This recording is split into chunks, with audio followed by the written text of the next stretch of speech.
Hello everyone, welcome to scary horror night. আমি স্নেহা চলে এসেছি আবারও একটি ভৌতিক পর্ব নিয়ে।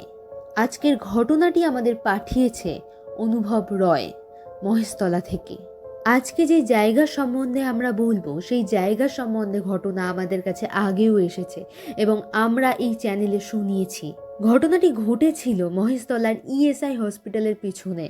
তোমরা যদি চাও তোমাদের সাথে ঘটে যাওয়া কোনো ভৌতিক ঘটনা বা তোমাদের শোনা কোনো ভৌতিক ঘটনা এবং কোনো হরর ভিডিও ক্লিপ আমাদের পাঠাতে, তাহলে আমাদের ইমেল করো scaryhorrornight07@gmail.com বা আমাদের ফেসবুক পেজ স্কেরি হরর নাইটে ইনবক্স করো। ঘটনাটি শুরু করার আগে আমি প্রথমে বলবো, যারা আমাদের চ্যানেলে নতুন এসেছো তারা চ্যানেলটিকে সাবস্ক্রাইব করো, যাতে এরকম ভৌতিক ঘটনা তোমরা শুনতে পারো। তাহলে শুনে নেওয়া যাক আজকের ঘটনা।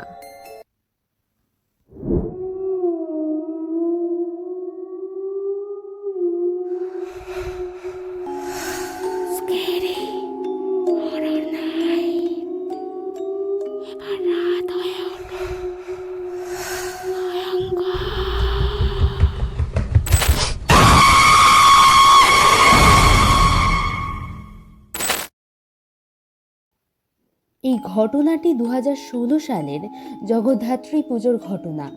ঘটেছিল আমার পিসিমশাইয়ের বন্ধুর সাথে, কিন্তু সেই সময় আমার পিসিমশাইও সেখানে উপস্থিত ছিল। আমার পিসিমশাই সহ আরও 5 থেকে 6 জন বন্ধু একসঙ্গে আমাদের এখানকার ইএসআই হসপিটালের বিল্ডিংয়ের পিছনের দিকে যাওয়ার প্ল্যান করছিল। তাই সেদিন জগদ্ধাত্রী পুজোর দিন সব বন্ধুরা রাতে বাইক নিয়ে বেরিয়ে পড়ে। হসপিটালের কাছে আসার পর আস্তে আস্তে ওরা বাইক নিয়ে হসপিটালের পেছনের দিকে যাচ্ছিল। প্রায় অনেকটাই যাওয়ার পর সেখানে একটা বড় পুকুর ছিল। তারা দেখে সেখানে অনেক জেলেরা মাছ ধরছে। যখন আমার পিসিমশাইরা ওই পুকুরের পাশ দিয়ে যাচ্ছিল, তখন জেলেরা ওদের সাবধান করে যে ওরা যেন আর ভেতরের দিকে না যায়, কিন্তু ওরা ওই জেলেদের কথা পাত্তা দেয়নি। জেলেদের কথা পাত্তা না দিয়ে আমার পিসিমশাই সহ সকল বন্ধুরা হসপিটালের পিছনের দিকে আরো এগিয়ে যায়। আরো অনেকটা ভেতরের দিকে যাওয়ার পর তারা সেখানে কিছু অনুভব করলো। তাদের মনে হলো যে এখানে আর বেশিক্ষণ থাকা ঠিক হবে না। তাই তারা নিজেদের বাইক ঘুরিয়ে নিয়ে ফিরে আসতে চাইল। কিন্তু হঠাৎ করেই তারা দেখলো তাদের একটা বন্ধু নেই। তাহলে কোথায় গেল তাদের বন্ধু? ওরা সকলে মোবাইলের টর্চের আলো জ্বালিয়ে ওদের বন্ধুকে খুঁজতে লাগে। অনেকক্ষণ ধরে খোঁজার পর হঠাৎ করে এক বন্ধু বলল, ওই দেখ, ওই তো জগা। ওরা বলার সঙ্গে সঙ্গেই হঠাৎ করে দেখতে না দেখতেই সেই বন্ধু একটা বড় নারকেল গাছ থেকে পড়ল মাটিতে। আমরা সকলেই জানি যে কেউ অত উঁচু থেকে পড়লে তার আর আস্ত থাকে না, নয় সে সেখানেই মারা যাবে, না হলে তার হাড়গোড় ভেঙে আর উঠতে পারবে না।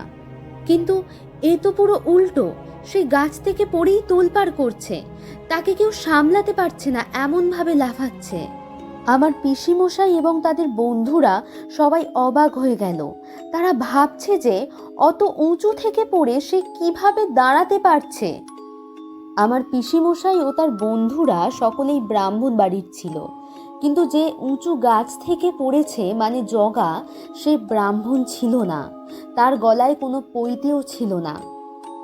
তাকে আমার পিসিমশাই এবং তার বন্ধুরা সকলে মিলে ধরে রাখতে পারছিল না। পিসিমশাই এবং তার বন্ধুদের কোনো অশুভ শক্তি কিছু করতে পারেনি, কারণ তাদের সকলের গলায় পৈতে ছিল। কিন্তু কিছুতেই জগাকে ধরে রাখা যাচ্ছিল না। তাকে কোনো রকমে টানতে টানতে সেই হসপিটালের ডাক্তারের কাছে নিয়ে যাওয়া হয়, কিন্তু সেখানেও তাকে ধরে রাখা যায়নি। ডাক্তারের যন্ত্রপাতিগুলো লোহার ছিল, তাই হয়তো তেমন কিছু হয়নি। ডাক্তাররা ওর ব্যবহারে রীতিমতো বিরক্ত হয়ে গিয়ে বলে ওকে যেন হসপিটাল থেকে বের করে নিয়ে যাওয়া হয়।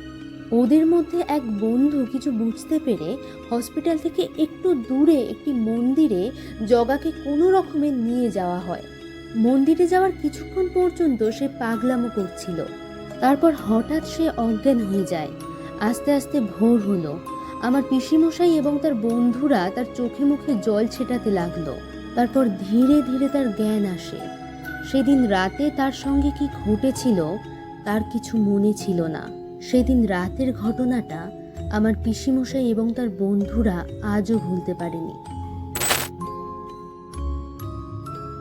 কেমন লাগলো আজকের ঘটনা জানাতে আমাদের কমেন্ট করো। আর যদি ভালো লেগে থাকে তাহলে লাইক এবং শেয়ার করতে ভুলো না।